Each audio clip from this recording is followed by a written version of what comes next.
Very good morning from Mandarmani. আজ আমরা ঘুরে দেখব মন্দারমণির কিছু অফবিট জায়গা। তো এখন সকাল 7টা থেকে 7:30 মতো বাজে। তো বেরিয়ে পড়েছি সেই অফবিট জায়গাগুলো যাওয়ার উদ্দেশ্যে। তো চলুন ঘুরে আসি সেই কিছু অফবিট জায়গাগুলি। আজকে এই জায়গাগুলি আপনাদের সামনে তুলে ধরবো। আশা করছি আপনাদের খুবই ভালো লাগবে। তো ভিডিওটা পুরোটা দেখার জন্য অনুরোধ করছি। তো চলুন এগিয়ে যাই সেই অফবিট জায়গাগুলির উদ্দেশ্যে।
চলে এলাম আজকের প্রথম অফবিট সাইট সিইং পয়েন্টে, যেটার নাম হচ্ছে লাল কাঁকড়া বিচ। তো এই জাস্ট এই দোকানটার সাইড দিয়ে এই কাঁচা রাস্তাটা ধরে আমাদের যেতে হবে সেই লাল কাঁকড়া বিচে। তো চলুন আস্তে আস্তে এগিয়ে যাই এবং আপনাদেরও দেখাচ্ছি এই লাল কাঁকড়া বিচের অপরূপ সৌন্দর্য। তো চলুন এগিয়ে যাই লাল কাঁকড়া বিচের উদ্দেশ্যে।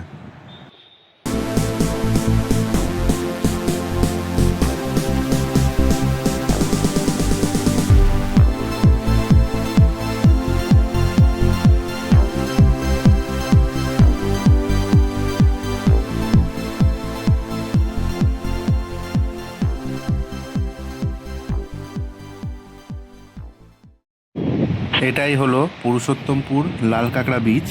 তো আপনারা এখন দেখতে পাচ্ছেন এই টোটাল বিচটাই লাল কাঁকড়া বিচ নামে পরিচিত এবং এখানে প্রচুর লাল কাঁকড়া থাকার জন্য এই বিচটার নাম এই নামে হয়েছে।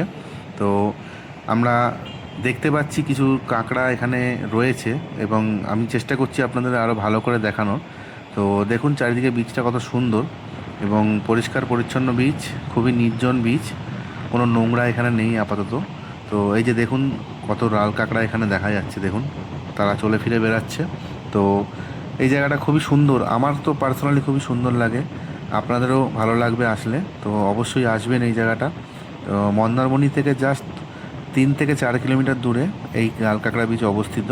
তো চলুন লাল কাঁকড়া বিচ একটু এনজয় করে নিয়ে এবার বেরিয়ে পড়তে হবে আবার পরের সাইট সিইংয়ের উদ্দেশ্যে। তো এনজয় করুন এই লাল কাঁকড়া বিচ।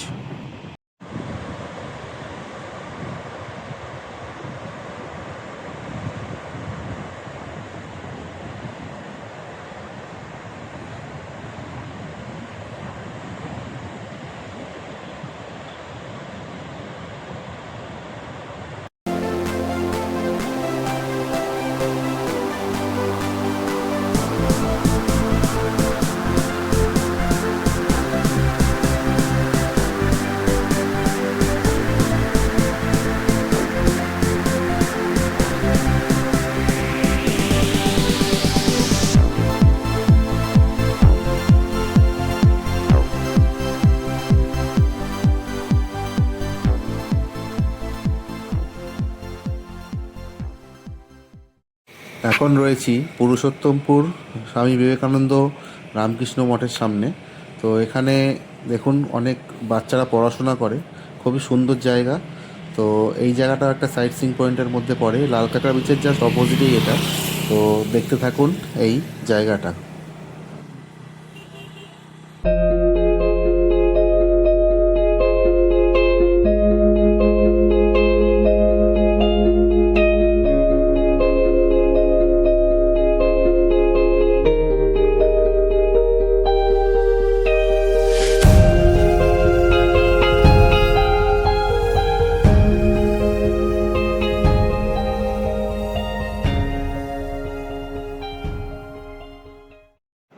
এখন রয়েছি খুবই পরিচিত এবং খুবই নিরিবিলি একটা সমুদ্র সৈকত, বগুড়ান জলপাই সমুদ্র সৈকত। তো এই জায়গাটা কত সুন্দর আপনারা নিজেরাই দেখতে পাচ্ছেন। এখানেও প্রচুর লাল কাঁকড়া আছে এবং প্রচুর হাওয়া দিচ্ছে এখানে, এবং ওয়েদারটা ভালো থাকায় দেখুন কত সুন্দর লাগছে চারিদিকটা। তো এটা একটা খুবই ভালো সমুদ্র সৈকত। এই বগুড়ান জলপাই সমুদ্র সৈকতটি এখনও অনেকের অজানা আছে, তাই হয়তো এখানে অনেকটা নিরিবিলি, মানুষজন এখানে কমই আসে।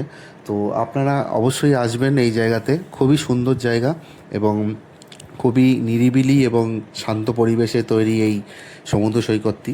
এবং এখানে দোকানপাট খুবই কম আছে, কিন্তু যেটুকু আছে আপনারা আশা করছি ভালোভাবেই এনজয় করতে পারবেন এই বিচটি। এবং দেখুন দূরে, অনেকটা দূরে এখন জল রয়েছে। তো যখন জোয়ার থাকে সেই সময় অনেকটা জল এগিয়ে আসে, এবং দেখুন ওই ওই দিকটা দেখুন কত সুন্দর দেখাচ্ছে জায়গাটা।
এখন রয়েছি মন্দারমণি মেন সি বিচের সামনে। দেখুন এই মন্দিরটা কত সুন্দর লাগছে। এই সি বিচটাই হচ্ছে মন্দারমণির মেন সি বিচ। তো আমি এখন দেখাচ্ছি আপনাদের, এই যে রাস্তাটা সোজা চলে যাচ্ছে এটাই টোটাল সি বিচে গিয়ে উঠছে, এবং এখানেই সমস্ত মার্কেটগুলো আপনারা পেয়ে যাবেন এবং সমস্ত রকমের দোকান এবং কেনাকাটা এখান থেকে আপনারা করে নিতে পারবেন। তো চলুন ঘুরে আসি বিচ থেকে। এটাই Mandarmani main sea beach market, এবং এখানে দেখতে পাচ্ছেন বিশ্ব বাংলা গ্লোবটা। তো এটা এখন আর ঠিকমতো রানিং নেই, আগে খুব ভালো দেখতে লাগতো এটা রানিং যখন থাকতো ফোয়ারাগুলো। তো এটা মন্দারমণি সি বিচ মার্কেট। তো আমি এখন যেদিকে যাচ্ছি সেদিকে সোজা হচ্ছে সি বিচ, আপনারা দেখতেই পাচ্ছেন সি বিচ দেখা যাচ্ছে। এবং এখানে অনেকের প্রচুর লোকের সমাগম হয় বিকেলবেলা, এবং এখানে অনেকে বসে টাইম স্পেন্ড করেন। এখানে মাছ ভাজা থেকে শুরু করে সমস্ত রকমের দোকান আপনারা পেয়ে যাবেন। এবং এই মন্দারমণি সি বিচটি হচ্ছে মেন সি বিচ, যাকে বলা হয় মন্দারমণি মেন সি বিচ। তো এখানে অনেক রকম অ্যাক্টিভিটিও আপনারা দেখতে পাচ্ছেন, এখানে ঘোরার থেকে শুরু করে গাড়ি অনেক কিছুই এখানে অ্যাক্টিভিটি হয়। তো এনজয় করতে থাকুন এই মন্দারমণি সি বিচটি। তো এবারে চলুন হোটেলে ফেরা যাক।